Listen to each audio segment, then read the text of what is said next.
बात अगली खबर की करते हैं। देश भर में नवरात्र शुरू होने वाला है, लेकिन इसके पहले ही नवरात्र में गरबा पंडाल और फिल्मी गानों की फूहड़ता को लेकर सवाल खड़े होने लगे हैं। बवाल मचा हुआ है। गरबा पंडालों में फिल्मी गानों की फूहड़ता पर बीजेपी विधायक उषा ठाकुर नाराज हो चुकी है। उन्होंने कहा कि बेटियों को सजा धजा कर चौराहों पर नचाना बंद करें। इतना ही नहीं, बीजेपी विधायक ने कहा कि नवरात्रि के पावन पर्व को अपमानित किया जा रहा है।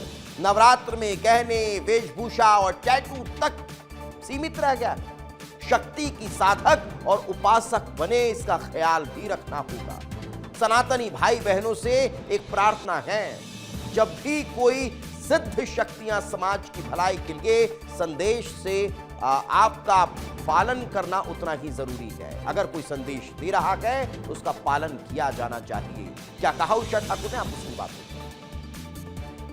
हर व्यक्ति एक चौराहे में देवी माँ बिठाता और मोहल्ले की बेटियां इकट्ठी होकर नृत्य करती हैं। माँ की आराधना में लोग माँ को देखने आ रहे या कि कुछ और देखने आ रहे। ये तो जो बच्ची ड्रेसअप करके जा रही है उसके माता पिता और भाई की जिम्मेदारी है। हम सार्वजनिक स्थान पर जाए तो हमारी वेशभूषा से, हमारे सजधज से सामने वाले के मन में सात्विक भाव का निर्माण होना चाहिए।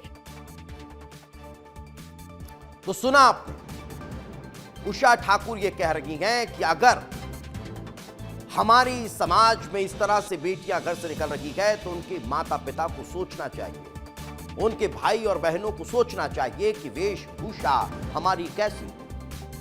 शक्ति की आराधना का पर्व है, लेकिन वहां अभिव्यक्ति इस तरह की ना हो, उस पर सवाल कहीं ना कहीं उषा ठाकुर ने खड़े किए हैं। और यही कारण है कि अब इस पर भी सियासत देखने को मिल रही है। इस पर भी आरोप प्रत्यारोप का दौर शुरू हो चुका है। बेटियों की वेशभूषा कैसी हो, नवरात्र में गरबों में बजने वाले गानों की अब जो लाइन लेंथ के वो कैसी हो, कौन से गाने बजाए जाएं, कौन से ना बजाए जाएं, इसको लेकर भी सवाल खड़े हो रहे हैं।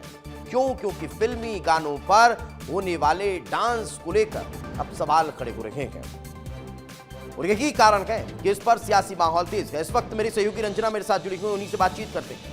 रंजना, उषा ठाकुर अब महिलाओं की वेशभूषा को लेकर सवाल खड़े कर रही हैं कि गरबों में पहुंचने के लिए किस तरह का ड्रेस होना चाहिए, इसको परिवार वालों को देखना होगा।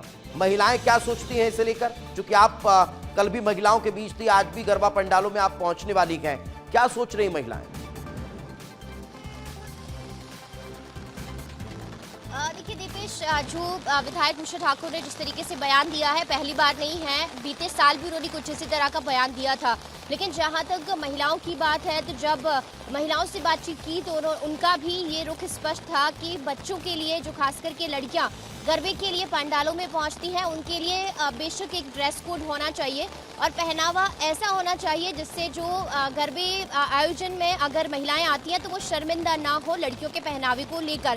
क्योंकि देखिए आजकल जो गरबा पंडाल में जो लड़कियां पहुंचती हैं, उनका जो ड्रेसअप है वो कई बार ऐसा होता है जो बेहद अशोभनीय होता है और महिलाएं इस मामले को लेकर आपत्ति दर्ज कराते हुए नजर आती है। और इस बार भी कुछ ऐसी तस्वीरें आयोजन में जहां पर महिलाएं अभी तैयारी करने के लिए पहुंच रही हैं, तो उनकी तरफ से ये रुख स्पष्ट है। और कल भी बहुत सारी महिलाओं ने ये कहा था कि ड्रेस कोड होना चाहिए या फिर कुछ ऐसी वेशभूषा होना चाहिए जो लड़कियों के लिए अमर्यादित ना लगे। बिल्कुल, और यही सवाल अगर खड़े किए जा रहे हैं तो उस पर किसी तरह की आपत्ति नहीं होनी चाहिए। अब देखने वाली बात होगी कि क्या इसका अनुपालन होता है या नहीं। फिलहाल बहुत बहुत शुक्रिया इस तमाम जानकारी के लिए।